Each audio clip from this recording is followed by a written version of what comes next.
Hey everyone, welcome back.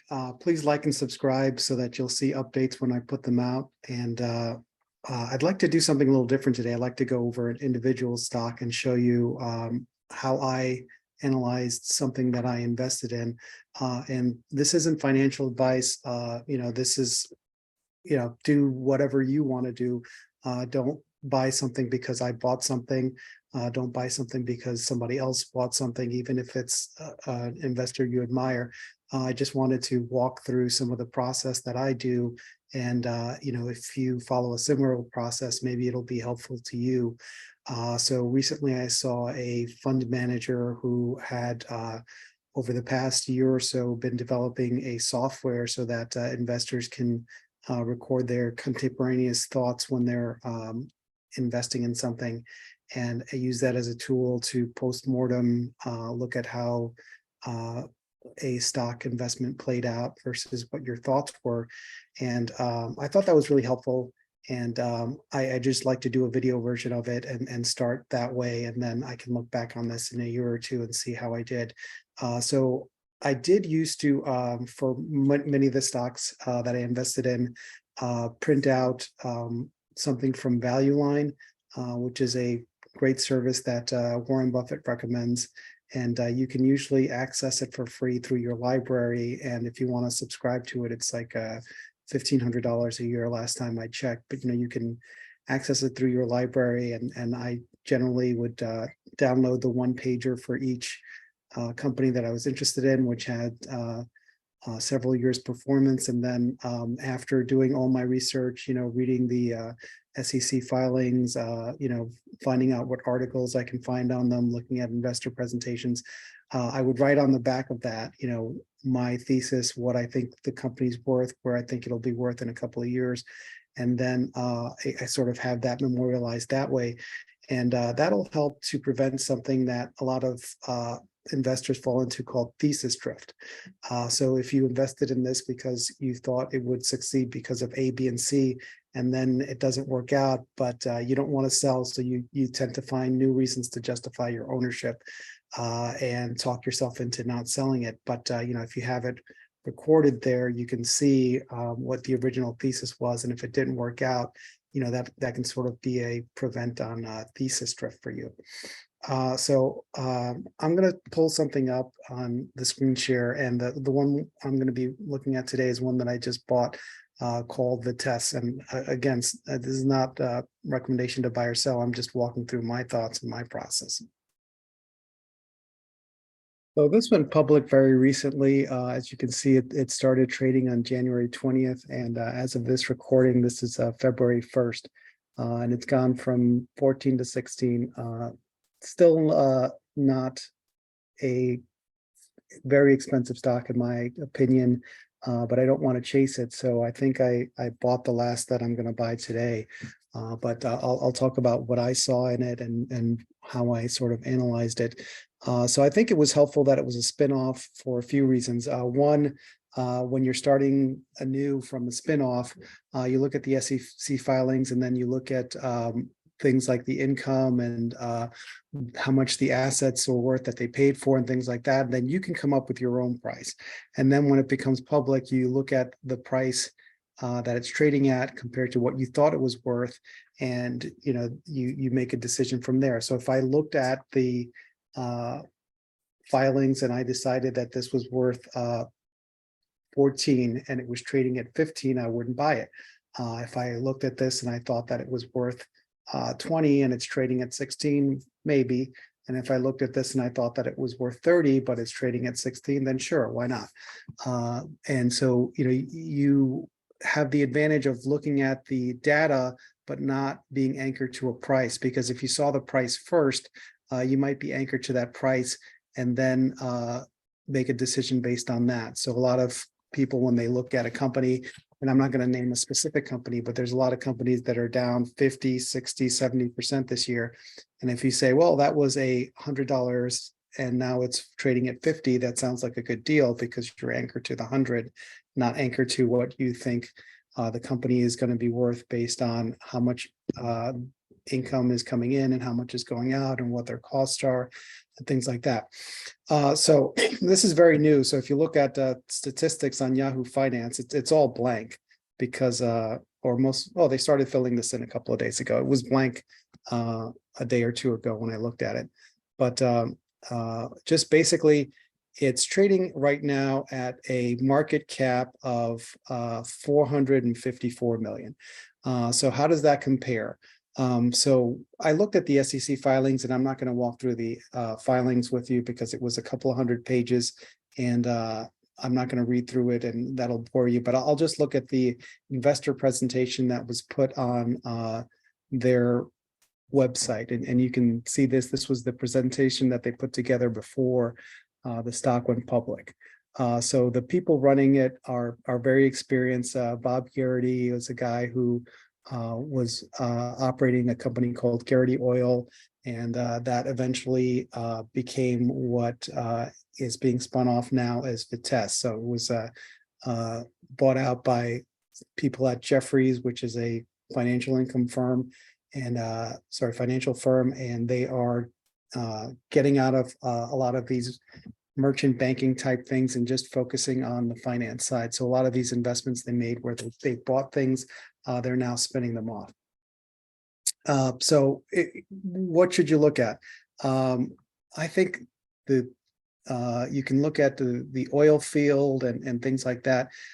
So this company was very good at buying little pieces of very good properties opportunistically, which is good and bad. So if they needed to sell off a piece or two here, they can do that very easily. If you try to sell off a big part of an entire field, it might be hard to find a buyer in a depressed time or anything like that. But if you own 2% here, 2% here, 5% here, 1% here, those little pieces add up to a lot of money, as you'll be able to see. But you can spin them off really quickly if you have to, if you get into trouble.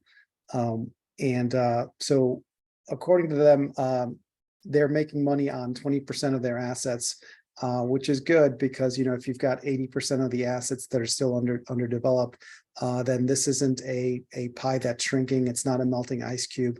You're going to be paid this dividend that they're promising, hopefully, and that money can grow or keep coming in if the 80% of the rest of the assets are developed. So if you're getting what they predict to be 66 million in dividends, or $2.38 a share, hopefully, when that gets worked through and those inventories get depleted, there's plenty more where that came from. And hopefully the prices will keep going up and in your favor, and that number will go up. But even if they go down, you want to buy something at a discount so that even if the price goes down, you'll still make money, or you won't lose a lot of money, because you don't want to rely on having made a great sale to come out okay on an investment. You want to buy it at a price that's so good that even if things go bad, you don't get hurt that much. That's my opinion. You might have a different opinion. A lot of people like to trade momentum. A lot of people like to trade growth, and they pay up for it. And sometimes that works out, and sometimes it doesn't. But I'm more conservative, more risk averse. So I like to buy with as big a margin of safety as possible. And your risk tolerance might be different than mine, and you might look at tech companies or drug companies where the payoff is bigger, but it's riskier. I like to shoot fish in a barrel, and I like to invest in things that I understand and only are within my circle of competence. So this one, when I was in private practice, I used to represent some energy companies like Southern Union Gas and Citizens Utilities. So this isn't too far outside my wheelhouse. This is where they are focusing on spending or doing what they want with the money. So their primary focus is going to be on the dividend, and they've predicted that they're going to be able to kick out 66 million in annual dividends this year, and hopefully that plays out because I already own it. And then once that's taken care of, if they have more money, then, as you go down the line, organic CapEx, near-term acquisitions, asset acquisitions, and then at the very end, share buybacks and debt pay down. If you've got so much money, you don't know what to do with it. I think asset acquisition and near-term development acquisitions are what scare people, because a lot of times these exploration and production companies, they love to buy stuff, and you show them a piece of dirt, they'll buy it, and you give them some money, they'll buy you some more dirt. You give them $1, they'll drill you a hole. You give them another $1, they'll drill you another hole, and you'll run out of dollars, but they'll never run out of land to buy or holes to dig. But they've committed to or promised to focus on the dividend and organic CapEx for what they already have, and hopefully that plays out, because as I said, that is one of the risks with a company like this, exploration and production, that they tend to be trigger happy, and they can't turn down a deal, and so somebody brings them an interest in another piece of land, or but I'm getting off tangent here. So anyway, we'll get back to this. This PUD is proven undrilled reserves. So this is inventory that they have, that they would have to put some CapEx in to turn it into a working well. And these are some internal rate of return projections. As you can see, they're quite high. In about 23% of them, they think they'll get a less than 50% internal rate of return. But several of them, 17%, they think they'll get between 50 and 100, and 40% of them that they think they'll get over 200% internal rate of return. So that's a really great number to see, in my opinion, and that makes me comfortable. But as I said, I think when we look at the numbers, so a few things will jump out at you. One, I always hate when they use EBITDA, because if you take out things like depreciation and depletion and things like that, sure, the number looks bigger, but if you take oil out of those wells, they're depleted and they're not worth as much. So of course that's a cost. So if we look at net income, the actual number 81 million. So what would you pay for that? Would you pay 5 times that? Would you pay 10 times that? So if you paid 10 times that, would be 81 million. If you paid 5 times that, would be 540 million. And sorry, would be 400 million and change, right? So currently right now it's trading at 456 million. So call it 5.5 PE. So it's trading at a PE of 5.5. The S&P 500, it's trading, I believe, at like a 19 PE or something like that the last time I looked at it. So this is really good. The energy companies generally deserve a lower PE because they're very cyclical, but a 5.5 PE, that looks pretty good, right? And you are getting something where they are committed to giving back a 66 million dividend this year. They think they can get that. So a couple of other numbers to think about. To acquire the different rights and different pieces of these oil fields, over time they've spent about $520 million, and that was at a time, much of it where these assets were not viewed very favorably, and the prices for oil and things like that were a lot lower. So if you had to recreate these assets, it's likely that you would pay a lot more than 520 million. And I'm doing this from memory, but I seem to recall in the SEC filing that when it was under Jefferies, they had spent something like 400 million in CapEx. And that's a tricky number. If I buy some casings for a oil well and hire my own people to install it, what I paid for the physical stuff, that's CapEx, but the salaries aren't included in that. But if I hire somebody else to do the whole thing for me, and hand me a completed well, then that's all considered CapEx. So I don't know how much of that 400 million would work out to salary or whatever for what they've done to these oil wells, but let's assume it's only 100 of that 400 million is actual physical stuff, right? So you've got 520 million that they paid for the leases and rights to drill in these places. Then you got another 100 million for the capex. So that gets you to 620 million. And if you are looking to buy something below book value, as you know, I think that's a great way to sometimes acquire things pretty cheaply. So that's 620 million. And right now, the market value, what it's trading for on the stock exchange, as I said, is 456 million. So you're not paying a premium to book; you're getting a discount from book from what they paid for. And as I mentioned, they think this year that they can get up to 66 million in dividends. The whole thing is trading for 66 million, and the whole thing is trading for 454 million. So that works out to a dividend of about between 14 and 15%. I don't have a calculator with me, but just top of my head, that's what it sounds like, between 14 and 15% dividend.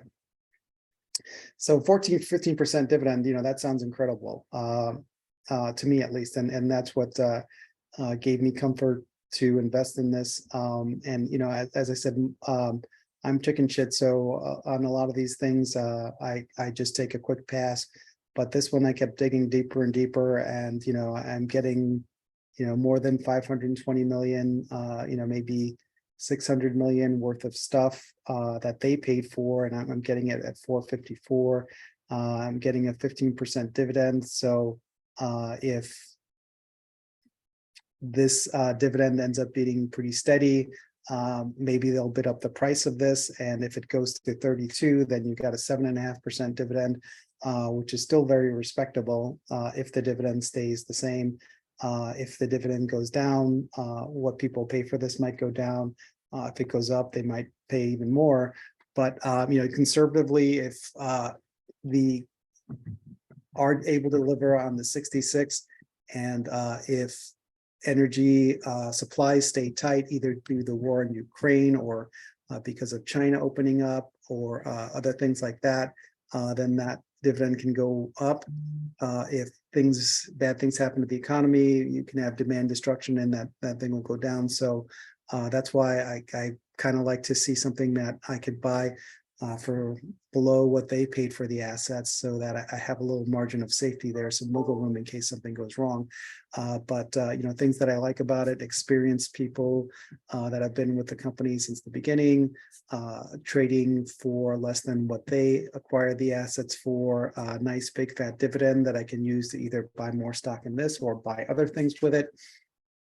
If you're getting a 15% dividend almost on this, and you bought this and it goes down 15%, you broke even. If it goes down less than that, you're making money. If it goes up, you're making money. So hopefully I've got more than one way to win here. And a thing that I liked also, this was spun off from Jefferies. And as part of the spinoff, each share of Jefferies that you owned, you got a little bit of this. And based on the formula, there was a certain fraction, and those fractions would get sold in the market, and you'd get a little cash for that. So I think that depressed the price early on, and you always want to see forced selling in these spinoffs.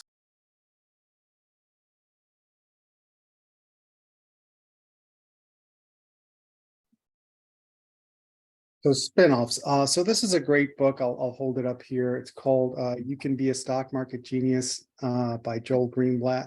Hold on. So I'm going to unblur my background so you can see this book and not get it blurred out. So this is a book called "You Can Be a Stock Market Genius" by Joel Greenblatt. And Greenblatt was a legendary investor. In his fund, he averaged 40% return after fees for his investors, 50% before fees. And that's an incredible record. To put that in perspective, Warren Buffett over his career averaged about 21% a year. This is a lot lower track record for him, but a lot higher number. And what he actually focused on were special situations. And one of the special situations that he focused on because it was overlooked by others, were things called spinoffs like this. So I mentioned that this used to be part of Jefferies and it's being spun off. And it's only a $500 million company. That's also in your favor. So if you had invested in a company like Jefferies because you wanted to own shares in a financial company like that, and then somebody gave you some shares of a oil and gas royalty driller like this, you would say like, well, I've got all this stuff, and then you gave me this little thing. I'll just sell that and then throw it away. And that's what happens. You get a lot of forced selling from people when they own the parent and then they had no interest in the smaller subsidiary. So that depresses the price. Also, as I mentioned, the market cap of this company is 456 million. So when he was managing his fund, it wasn't a huge fund, so he can invest a lot in these small things, and so can you or I as an individual investor. But if you're running a $10 billion fund, you probably don't want to buy more than 5 or 6% of a company, because once you get over 10%, there's a lot of other rules that apply, which make it disadvantageous for you. And if you own a lot of the company, your buying might move the stock price, and your selling might tank the stock price.